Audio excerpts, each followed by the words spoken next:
πραγματικά δεν έχω κάτι πιο βαρετό από το να εξηγώ κάποια πράγματα που στο μυαλό μου τουλάχιστον είναι αυτονόητα. Αλλά μάλλον πρέπει. Όπως θα έχετε καταλάβει πλέον, έκανα μια παύση από το YouTube περίπου 3 ετών, ίσως και κάτι παραπάνω. Σίγουρα δεν το λες και μικρό διάστημα. Κάποιοι νόμιζαν ότι τα παράτησα, κάποιοι ίσως πίστεψαν ότι κάτι έπαθα. Το κοινό γενικά δεν ήξερε τι ακριβώς είχε συμβεί. Η αλήθεια πάντως είναι ότι ούτε πριν ανέβαζα τόσο συχνά, ειδικά στις νεκρές περιόδους, όμως αυτές οι εποχές δεν ευνοούν για βίντεο. Τουλάχιστον όπως θα έχετε συνηθίσει και όπως πρέπει να είναι. Τι έγινε όμως και χάθηκα και ποια είναι η αλήθεια. Θα σας πω αμέσως, αφού πρώτα παραδεχθούμε κάποια πράγματα που ίσως είναι δύσκολα, αλλά πρέπει να υποθούν. Καλώς ή κακώς στο σπόρο αυτό που κάνουμε, εκτός από ρυψοκίνδυνο, είναι και κοστοβόρο. Εκτός από αυτά που πρέπει να διαθέσω για αυτά που θα ρίξω, θα πρέπει να διαθέσω επιπλέον κεφάλαιο για τον εξοπλισμό του καναλιού, τη συντήρησή του και την πραγματοποίηση των βίντεο, με το καλύτερο δυνατό αποτέλεσμα. Σεβώς όπως γίνεται αντιληπτό, προκειμένου να δημιουργηθεί ένα βίντεο, χρειάζεται να διαθέσω ένα σημαντικό μέρος του εισοδήματός μου. Αυτό λοιπόν, όπως καταλαβαίνετε αγαπητοί φίλοι, σε μια εποχή που το κόστος ζωής είναι πολύ υψηλό, με την ακρίβεια να καλπάζει παντού, με τους μισθούς στο πάτωμα, με τα έννοια στα ύψη, δεν δημιουργεί ούτε την όρεξη αλλά ούτε τις συνθήκες για να κάνω βίντεο, τουλάχιστον όσα έκανα παλιά. Αυτό βέβαια ισχύει και παλιά. Ίσως απλώς πλέον έχουν γίνει πολύ χειρότερα τα πράγματα. Και ειδικά από τη στιγμή που δεν είχα και την ανταπόκριση που ήθελα ή που νόμιζα, όπως επίσης ότι δεν έχω κάποιον να μου δίνει σπορ στο τελικό για να έχω άπειρο για τα βίντεο όπως έχουν άλλα κανάλια που παίρνουν διαφημίσεις. Και έτσι με βάλαν αυτά σε σοβαρές σκέψεις για το μέλλον του καναλιού και σε στροφή στην προσωπική μου ζωή.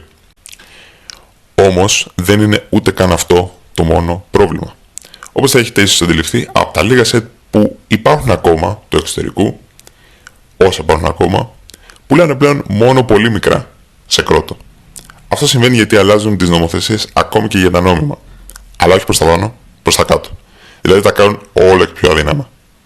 Μιλάμε πάντα για τους κρότους και όχι για τα εννέα που, όπως τα cakes, τα κουτιά, τα μασούρια και τα υπόλοιπα, αυτά ακόμα είναι σε ένα καλό επίπεδο σχετικά. Αυτό δημιουργεί ένα σοβαρό πρόβλημα για το κανάλι, διότι πάντα το content μου, το περιεχόμενό μου ήθελα να είναι το καλύτερο.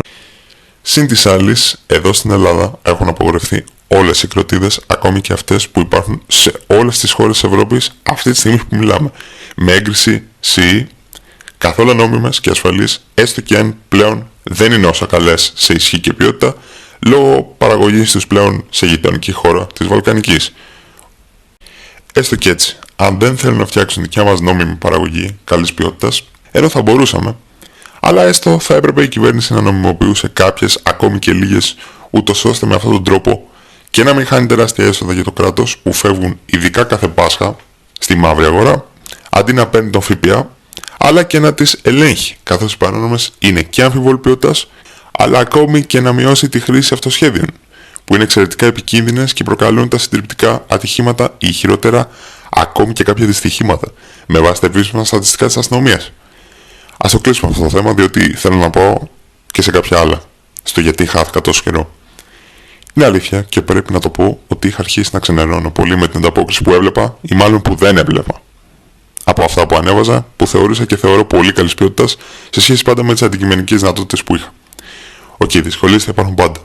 Αλλά όταν ανεβάζω βίντεο, ένα εξαιρετικά δυνατό, με πολλή ώρα edit στο PC, και μιλάμε για κάτι το οποίο είναι δύσκολο, γιατί όπως καταλαβαίνετε κάτι τέτοιο δεν μπορείς να πιάνεις κάθε μέρα και παντού.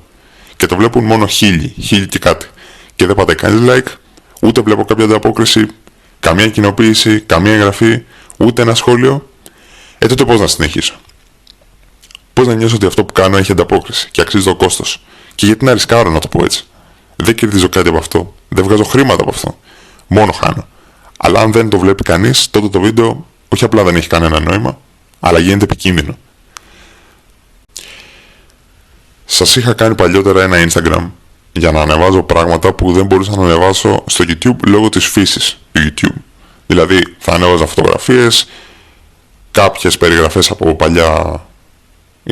παλιό υλικό που είχα, και το inbox μου απλά γεμίζει με μηνύματα του τύπου που τα βρίσκεις και αν πουλάς. Φυσικά και δεν πουλάω, γιατί δεν έχω. Και στην ερώτηση που τα βρίσκεις, πάλι από εδώ, για να μην ταλαιπωρήσετε τσάμπα και γράφετε μηνύματα, σας λέω ότι δεν βρίσκω πλέον. Τόσο απλά. Επόμενος τσάμπα ο κόπος να στείλετε. Ας πάμε όμως τώρα στο ζουμί της υπόθεσης, που δεν είναι άλλο από το ερώτημα που γεννάται εύκολα στον καθένα σας. Αφού είναι έτσι όπως θα περιγράφω, τότε γιατί να ξαναασχοληθώ με το κανάλι? Και στο κάτω-κάτω πώς θα τα καταφέρω, αφού είναι πλέον τόσο δύσκολο? Και η απάντησή μου σε αυτό είναι ότι όλα θα εξαρτηθούν από εσάς. Ναι, από εσένα αγαπητέ φίλε που βλέπεις τώρα το βίντεό μου. Από εσένα που ακούς εμένα μετά από χρόνια να σου αναλύω αυτή την κατάσταση. Θα εξαρτηθεί από την ανταπόκρισή σου σε αυτό το βίντεο. Πίστεψε με, θα ανεβάζω και πιο συχνά και πιο καλά βίντεο. Αρκεί εσύ να με βοηθήσεις, καθώς το κανάλι χρειάζεται στήριξη.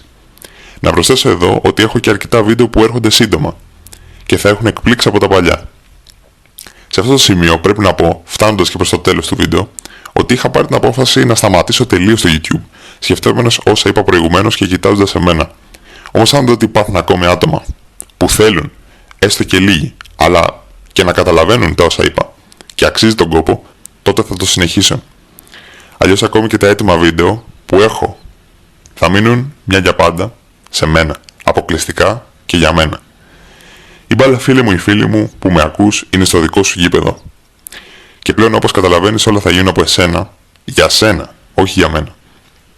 Ακόμα και ένα like, μια εγγραφή στο κανάλι μου, πατώντας το καμπανάκι και ένα σχόλιο στήριξης γράφοντας συνέχισε κάτω από το βίντεο, μια κοινοποίηση και ένα follow σε Insta και TikTok θα με βοηθούσε. Επίσης όποιος θέλει μπορεί πλέον να γίνει υποστηρικτής του νέου εγχειρήματος, πατώντας το καμπανάκι συμμετοχή, αγορώντας για 1,99 το μήνα τα προνόμια και υποστηρίζοντας σταθερά αυτό το νέο ξεκίνημα.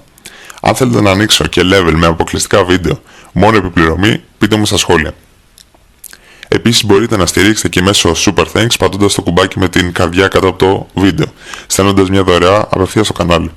Θα επανέλθω με νέο βίντεο προσδοκώντας ότι φτάσετε μέχρι εδώ και με ακούσατε. Συνεπώς θα σας ευχαριστήσω μέσα από την καρδιά μου προς το παρόν και ελπίζω στο επόμενο βίντεο να έχω λάβει την αγάπη και τη στήριξή σας. Και έτσι να κάνουμε ένα πανηγυρικό βίντεο επιστροφής με δύναμη και ευχαριστήσεις προς όλους εσάς. Να είστε όλοι και όλες καλά.